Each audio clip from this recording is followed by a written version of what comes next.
નમસ્તે વિદ્યાર્થી મિત્રો, પાઠશાળા મિત્રોમાં આપનું હાર્દિક સ્વાગત છે। આજે આપણે ધોરણ 6 વિષય ગુજરાતી પાઠ 2 વાર્તા રે વાર્તા ના સ્વાધ્યાયના પ્રશ્નોની સમજૂતી મેળવીશું। પ્રશ્ન 1 વાતચીત। પહેલો પ્રશ્ન છે, તમને કોણ કોણ વાર્તા સંભળાવે છે?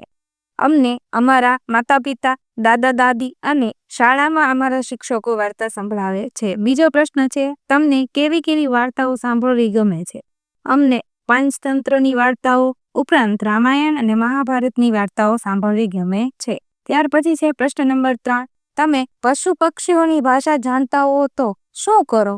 જો અમે પશુ પક્ષીઓની ભાષા જાણતા હોય તો અમે દરરોજ તેમની સાથે વાતો કરત, તેઓની તકલીફો જાણીને તેને દૂર કરવાનો પ્રયત્ન કરે। ત્યાર પછી છે પ્રશ્ન નંબર 4, પશુ પક્ષીઓને આપણા સાથી સંગી કહેવાય? તો કે હા, પશુ પક્ષીઓને ચોક્કસથી આપણા સાથી સંગી કહી શકાય, કારણ કે પશુ પક્ષીઓ આપણને બિનશરતી પ્રેમ કરે છે અને વફાદારી નિભાવે છે। તેઓ આપણને દૂધ, ઊન જેવી ઘણી વસ્તુઓ પૂરી પાડે છે। બળદ ખેતીમાં, ઘોડા ગધેડા સવારીમાં અને પક્ષીઓ જીવાતો ખાઈને ખેતીના પાકનું રક્ષણ કરી આપણને મદદ કરે છે। પ્રશ્ન નંબર 5, આ વાર્તામાંથી તમને કોનું પાત્ર ગમ્યું?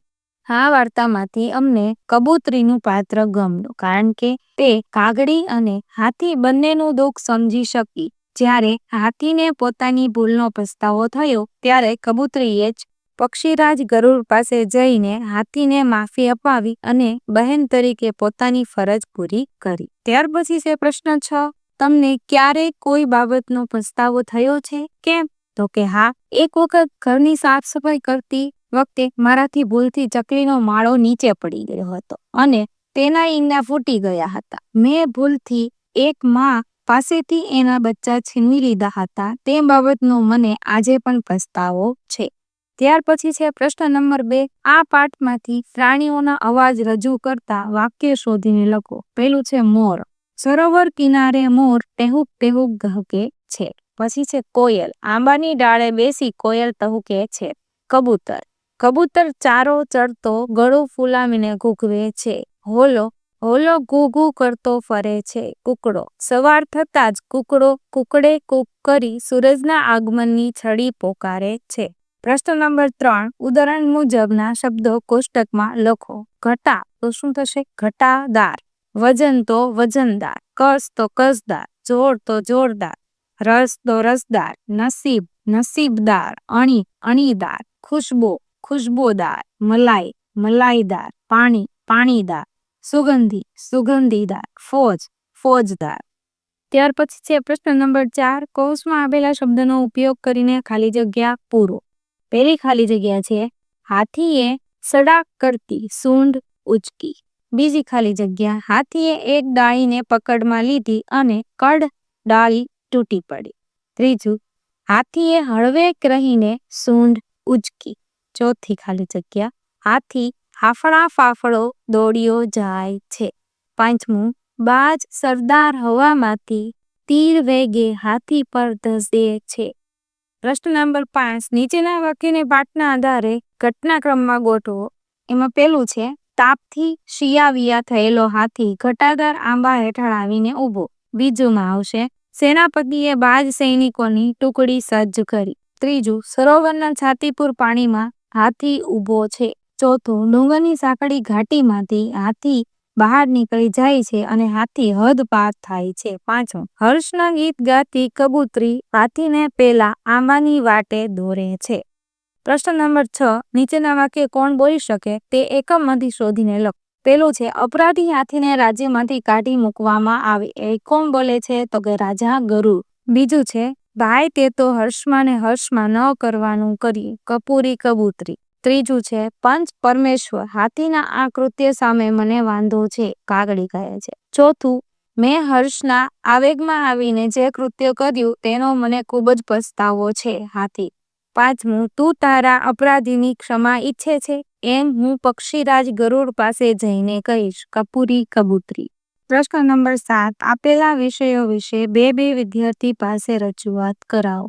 વિદ્યાર્થી મિત્રો, મેં અહીં મેળો, રમોત્સવ, ઉત્તરાયણ તેમજ પ્રવાસ વિશેના મુદ્દાઓ છે એ તમને અહીંયા લખીને બતાવેલ છે। તેનો અભ્યાસ કરી તમે તે રજૂઆત છે એ કરી શકો છો. પેલું છે મેળો. મેળો સૌની ગમતી જગ્યા છે જ્યાં ચકડોળ, ફજેત, ફાળકા અને વિવિધ રમતો હોય છે. ત્યાં રમકડા, મીઠાઈની દુકાનો હોય છે તથા લોકો પોતાના બાળકો સાથે ફરીને ખૂબ આનંદ કરે છે.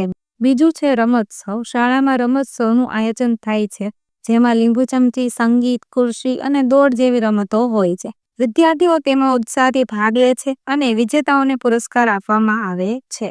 ત્રીજું છે ઉત્તરાયણ. આ તહેવાર 14મી જાન્યુઆરી આવે છે જેમાં લોકો વહેલી સવારથી ધાબા પર જઈ પતંગ ચગાવે છે. પતંગ ઉડાડવાની સાથે લોકો તલના લાડુ, ચીક્કી અને બોર ખાવાની મજા માણે છે. ત્યાર પછી છે પ્રવાસ. પ્રવાસ આપણા રોજિંદા જીવનમાં કંટાળામાંથી મુક્તિ આપે છે અને નવું જોવાની દૃષ્ટિ વિકસાવે છે. જુદા જુદા પ્રદેશોના મંદિરો, કિલ્લાઓ અને ત્યાંની સંસ્કૃતિ જાણવા મળે છે જેનાથી જીવન ઘડતર થાય છે. ત્યાર પછી છે પ્રશ્ન નંબર 8. પ્રશ્નના જવાબ લખો. પહેલો પ્રશ્ન છે કાગડીએ શા માટે કકળાટ મચાવી મૂક્યો?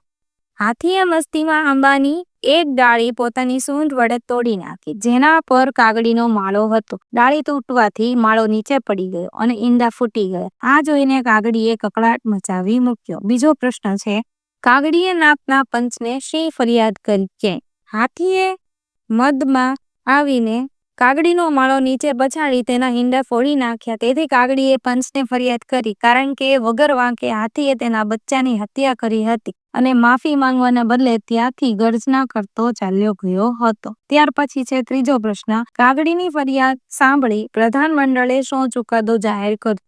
પ્રધાનમંડળે ચુકાદો જાહેર કર્યો કે ગુનેગાર હાથીને દેશવટો આપવામાં આવે અને બાજ સેનાપતિ આ સજાનો તરત અમલ કરે.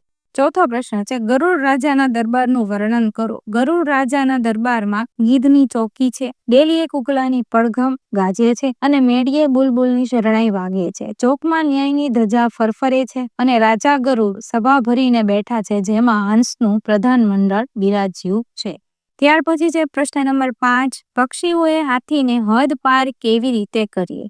પક્ષીઓએ જોયું કે હાથી સરોવરના પાણીમાં ઊભો છે ત્યારે બાજ સરદારે તીર વેગે ધસીને હાથીની પીઠ પર ચાંચનો ઘા માર્યો. ત્યારબાદ આખી બાજ ટુકડીએ હલ્લો કર્યો જેથી ગભરાયેલો હાથી ધમપછાડા કરતો પાણીમાંથી બહાર નીકળી નાસવા લાગ્યો અને સાંકડી ઘાટીમાંથી બહાર નીકળી હદ પાર થયો.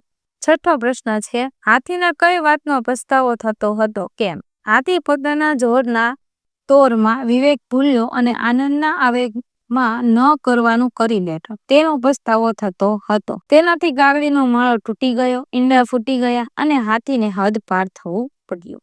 સાતમો પ્રશ્ન છે કબૂતરીએ હાથીની સજા માફ ન કરાવી હોત તો? જો કબૂતરીએ સજા માફ ન કરાવી હોત તો હાથીની હદ પારીની સજા માફ ન થાત અને તેને સમગ્ર જીવન પસ્તાવાની આગમાં હદ પાર થઈને જ ગાળવું પડત. પ્રશ્ન નંબર 9. રેખાંકિત પદને સ્થાને ક્યાં પદો મૂકી શકાય અને તેને શું કહેવાય? ફકરામાં વારંવાર આવતા સુગંધાની જગ્યાએ ક્રમશઃ તે, તેના, તેના, તેને, તે, તેના પદો મૂકી શકાય. આ પદો નામના બદલે વપરાયા છે માટે તેને વ્યાકરણમાં સર્વનામ તરીકે ઓળખવામાં આવે છે. પ્રશ્ન નંબર 10. રેખાંકિત શબ્દોનું નીચેના કોષ્ટકમાં વર્ગીકરણ કરો. જાતિવાચક નામપદ શાળા, વિદ્યાર્થી, સ્થાપત્ય, જિલ્લો, જંગલ. વ્યક્તિવાચક નામપદ હાથમતી, સાબરકાંઠા, પોળો, રવિવાર. સમૂહવાચક નામપદ ટોળું, બાલવૃંદ, પરિવાર. દ્રવ્યવાચક નામપદ નાસ્તા, શરબત. ભાવવાચક નામપદ આનંદ, મસ્તી, મજા, રોમાંસ, સૌંદર્ય, સુંદર. પ્રશ્ન નંબર 11 છે આપેલા શબ્દોને આધારે ફકરો બનાવો. એક જંગલ હતું જેમાં સેંકડો પશુ પંખી રહેતા હતા. પશુઓમાં સિંહ અને પક્ષીઓમાં ગરુડ સૌનો રાજા હતો. રાજા અને પ્રજા હળી મળીને રહેતા હતા. સવારમાં જંગલ પક્ષીઓના કલરવથી ભરાઈ જતું હતું. એક દિવસ એક કાગડીએ કાકા કરીને વહેલી સવારમાં કકળાટ કરી મૂક્યો. તે રડવા લાગી તેથી બધા પક્ષીઓ તેને રાજ દરબારમાં રાજા ગરુડ પાસે લઈ ગયા. ગરુડે વાંદરાને માળો ફરીથી બનાવવાની સજા આપી અને સૌ ફરીથી હળી મળીને રહેવા લાગે. પ્રશ્ન નંબર 12. મુદ્દા પરથી વાર્તા લખો. એક ગામમાં એક છોકરો રહેતો હતો જેને જંગલમાં ફરવાનો અને અવનવી વનસ્પતિ વિશે જાણવાનો ખૂબ શોખ હતો. એક દિવસ જંગલમાં તેને એક ચમત્કારિક લાકડું મળ્યું. આ લાકડું જે વનસ્પતિને સ્પર્શતું તેનો રંગ બદલાઈ જતો હતો. છોકરાને કુતૂહલ થઈ અને રમતમાં તેણે ઘણી વસ્તુઓનો રંગ બદલી નાખ્યા. થોડા સમય પછી તેને કંટાળો આવ્યો અને સમજાઈ ગઈ કે કુદરતે બનાવેલી કોઈ પણ વસ્તુ સાથે છેડછાડ કરવી જોઈએ નહીં. તેને પોતાના આ કૃત્યનો પસ્તાવો થયો અને તે કુદરતે બનાવેલી વસ્તુઓની પ્રશંસા કરવા લાગ્યો.